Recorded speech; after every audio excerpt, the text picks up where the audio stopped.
leur irruption dans l'histoire, vous avez vu tout à l'heure, sont les Américains. Vous allez me dire, c'est vrai, ça se passe au Brésil. C'est une histoire du faux, d'ovnis, d'extraterrestres, de créatures bizarres. Et là, étrangement, les Américains s'en mêlent. Alors, ils s'en mêlent parce qu'en fait, toujours, grâce à deux autres ufologues qui s'appellent John Carpenter et Ricardo Varela Correa.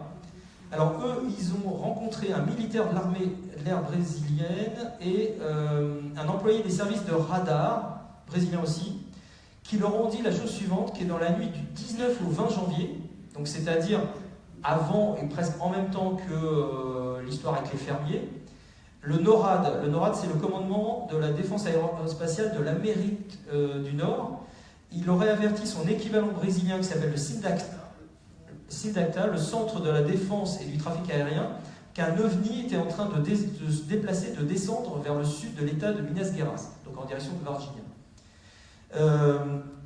Ça, c'est la première chose, en tout cas, où les Américains seraient impliqués, d'avoir averti leurs homologues brésiliens. La deuxième chose, c'est que beaucoup de témoignages de Brésiliens dans cette période font état de la présence de civils américains à Virginia, dans un motel près de l'hôpital régional, et on les aurait aperçus aussi près de l'hôpital Humanitas. Et ils auraient avec eux des équipements un peu étranges, des caméras vidéo, voilà, des choses comme ça. Bon, ça c'est ce qui se raconte, ce sont des témoignages, il n'y a pas de preuves. Il y a aussi des témoins qui racontent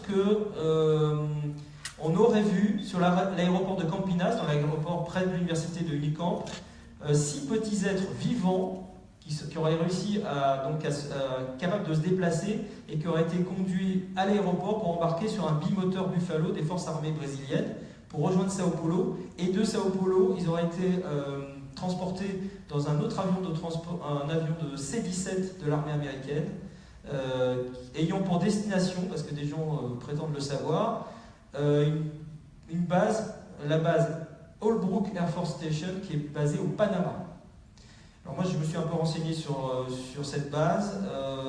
C'est étrangement, la base, elle a été fermée. Elle existait à l'époque de Virginia, mais c'est une base militaire qui a été fermée le 30 novembre 1997, à peu près 1 an et demi après l'affaire de Virginia. Est-ce que ça a un lien ou pas, je ne sais pas. En tout cas, la base aujourd'hui est fermée, n'existe plus. Donc que sont devenues les créatures en question qui ont été embarquées? On ne sait pas.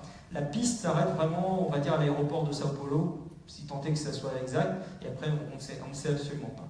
Voilà. Est-ce qu'il existe encore des créatures quelque part au Brésil, vivantes ou mortes, dans la morgue d'une université, d'un hôpital, ou quelque part, on ne sait pas non plus, on n'en sait rien.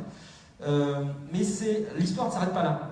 Là, c'est tout ce qui s'est passé autour du 20 janvier. Mais 3 mois après les